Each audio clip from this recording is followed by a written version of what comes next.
दोस्तों, क्या आप जानते हैं जैन साधु या साध्वी कैसा जीवन जीते हैं? और क्या आपको पता है जैन साध्वी सफेद वस्त्र ही धारण क्यों करते हैं? जैन साधु खाना कहाँ से लाते हैं? और क्या आप जानते हैं जैन साधु या साध्वी कब सोते हैं? तो आइए जैन साधु साध्वी जी भगवंतों की दुनिया को करीब से देखने का एक छोटा सा प्रयास करते हैं। जैन साधु या साध्वी सुबह 4 या 5 बजे उठते हैं। हमारी भाषा में कहें तो 1-1.5 घंटा मेडिटेशन करते हैं। जैन भाषा में बोले तो प्रतिक्रमण प्रतिलेखन करते हैं। आखिर इस मेडिटेशन के प्रोसेस में क्या होता है? ऐसे तो जैन संत हिंसा आदि कोई भी पाप नहीं करते हैं, लेकिन पूरी रात के दौरान जाने अनजाने में छोटे कोई भी पाप हुए हो, गलती से भी, यदि उनके कारण उदाहरण के लिए करवट बदलते वक्त कोई जीव शरीर के नीचे आने से दबकर मर गया हो, थोड़ा सा भी क्रोध आया हो, तो वह पाप स्वीकृति करते हैं। इसी पाप स्वीकृति को प्रतिक्रमण कहते हैं। अपने कपड़ों में कोई भी जीव फंसकर मर न जाए, इसीलिए अपने तमाम कपड़े बराबर देख लेते हैं। मच्छर, चींटी आदि कोई भी जीव दिखे तो धीरे से दूर करते हैं, फिर कपड़े समेट कर रख देते हैं। यह है प्रतिलेखन।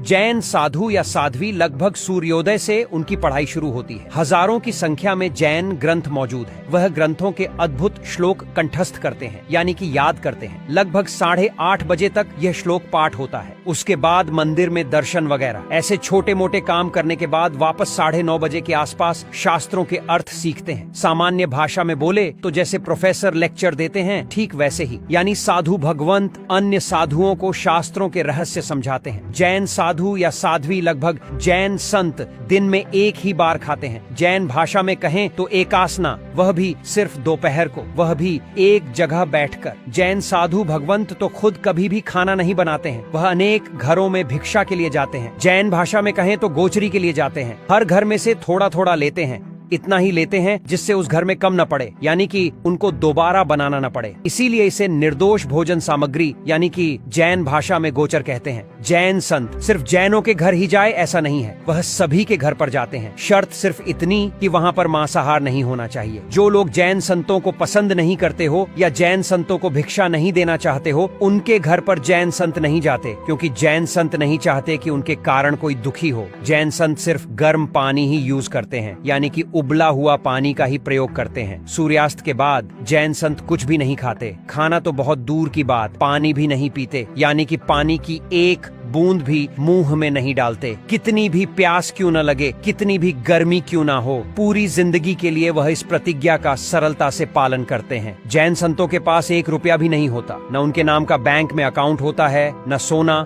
न चांदी। उनके पास अपना कोई घर नहीं, खुद का क्या, भाड़े का भी घर नहीं। जैनों ने अपनी खुद की आराधना के लिए जो उपाश्रय बनाए हैं, उसमें वे रुकते हैं। वह किसी भी प्रॉपर्टी के मालिक नहीं बन सकते। पैदल चलकर एक स्थान से दूसरे स्थान पर जाते हैं और सभी को अहिंसा का रास्ता दिखलाते हैं। जैन संत सफेद वस्त्र पहनते हैं। उनके पास मुश्किल से 1 या 2 जोड़ी कपड़े ही होते हैं, और वह कपड़े भी एकदम प्लेन, कोई डिजाइन नहीं। वह कपड़े भी सिले हुए नहीं होते, इसीलिए टेलर की जरूरत भी जैन संतों को नहीं पड़ती। और यदि कोई कारणवश कोई वस्त्र फट जाए तो वे खुद ही जैसे तैसे सिलाई का काम कर लेते हैं। सबसे बड़ी बात, जैन संत पंखा, एसी, मोबाइल, लैपटॉप, टीवी आदि कोई भी साधनों का यूज नहीं करते हैं। इसलिए बॉलीवुड OTT वेब सीरीज की दुनिया से हजारों गंदगी से वह लाखों किलोमीटर दूर है। जैन संत साल में 2 बार लोच करवाते हैं। लोच यानी क्या? जैन संत अपने सर के दाढ़ी के बाल हाथों से खींचकर निकालते हैं। यह एक ऐसा साहस है जो दुनिया में कोई करता होगा, लेकिन यहाँ तो 15 से 17 हजार जो जैन साधु साध्वी जी भगवंत है, आसानी से लोच करवा देते हैं। बाल खींचकर जड़ से निकालने में दर्द होता है, खून भी निकलता है, देखने वाला डर जाए, चीख निकाल दे, ऐसा यह दृश्य होता है। जैन संतों की मन की ताकत का अंदाजा इससे लग जाता है। जैन संत बिस्तर, ऑल आउट, गुड नाइट आदि कोई भी वस्तु का यूज नहीं करेंगे। ज्यादा से ज्यादा मच्छरदानी जैसी वस्तु का उपयोग करेंगे, जिस कारण से एक भी मच्छर मरे नहीं। यह कई जैन संतों ने अपने जीवन में जीकर दिखाई है, और आज के युग में भी जीवन जीकर दिखा रहे हैं। इसलिए कहते हैं कि पंचम काल में जो इंसान साधु बने वह महान है।